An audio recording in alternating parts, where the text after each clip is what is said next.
할렐루야. 수요 성역 공부 모임 시즌 3 두 번째 시간에 오신 여러분들 예수님의 이름으로 환영합니다. 오늘부터는 우리가 소선지서를 나눌 텐데요. 구약의 선지서를 대선지서와 소선지서로 나눈다는 이야기를 기억하시는 분들도 계실 것 같습니다.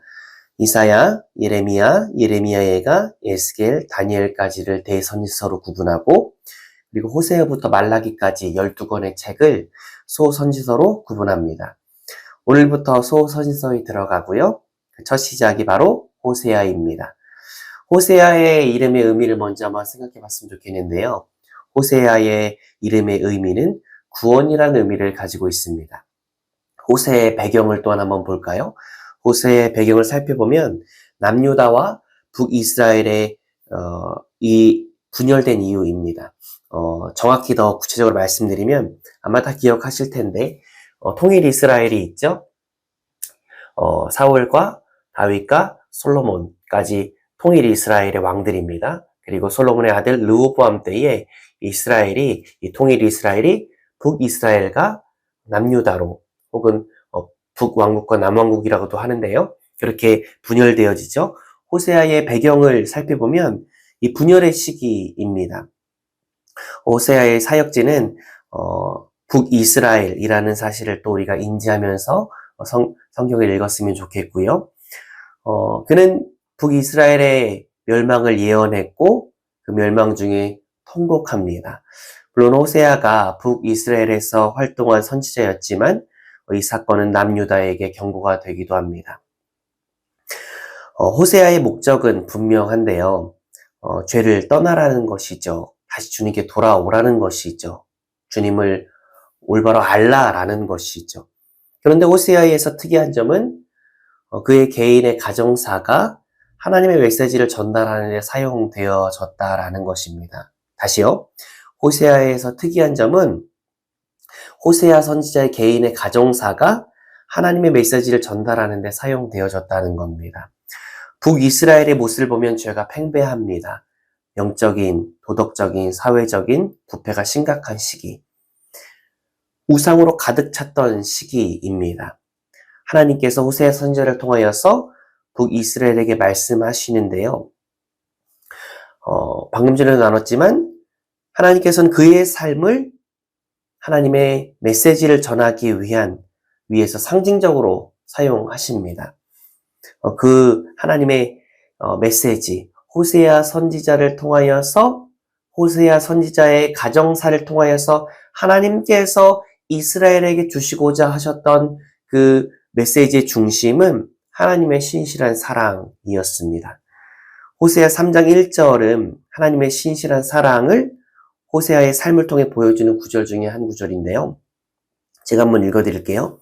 여호와께서 내게 이르시되 이스라엘 자손이 다른 신을 섬기고 건포도 과자를 즐길지라도 여호와가 그들을 사랑하나니 너는 또 가서 타인의 사랑을 받아 음녀가 된 그 여자를 사랑하라.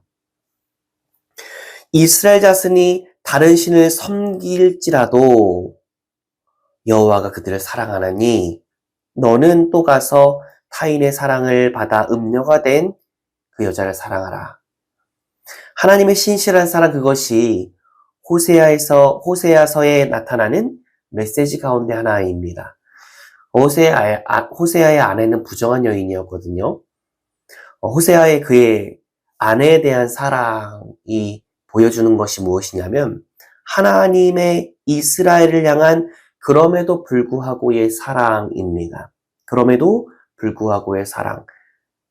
호세아의 아내가 부정한 여인이었다고 말씀을 드렸죠. 이스라엘 또한 하나님 앞에서 부정을 저지르지 않습니까?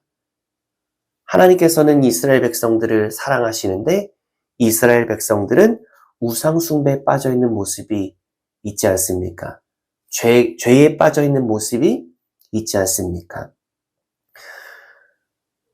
하나님께서 호세아 선지자를 통하여서 그의 삶을 통해서 보여주시고자 하셨던 것이 하나님의 그럼에도 불구하고의 사랑입니다. 죄를 범하는 이스라엘이지만 그럼에도 불구하고 이스라엘을 사랑하시는 하나님. 이스라엘 변함없이 사랑하시는 하나님. 반면에 호세아의 아내의 부정한 행동이 보여주는 것은 하나님을 향한 이스라엘의 죄를 보여주는 거죠. 하나님은 이스라엘을 사랑하시는데 이스라엘은 하나님을 사랑하는 것이 아니라 무엇을 사랑합니까? 죄를 사랑하지 않습니까? 하나님은 우리를 사랑하십니다. 우리 또한 하나님을 온전히 사랑하고 있는지 늘 점검했으면 좋겠습니다. 호세에서는 두 부분으로 나눠지는데요. 호세 1장부터 3장까지 호세아의 결혼 생활을 통한 메시지고요. 4장부터 14장까지가 죄와 심판의 메시지입니다. 하나님의 거룩과 공의와 사랑에 대한 내용 또한 살펴볼 수 있고 회개의 권면과 긍휼로 인한 회복에 대해서도 살펴볼 수 있습니다. 호세아서를 읽어가면서 하나님의 신실하신 사랑을 더 깊이 생각하고 우리 또한 신실한 사랑으로 하나님을 사랑하길 다시 한번 결단하길 간절한 마음으로 소망합니다.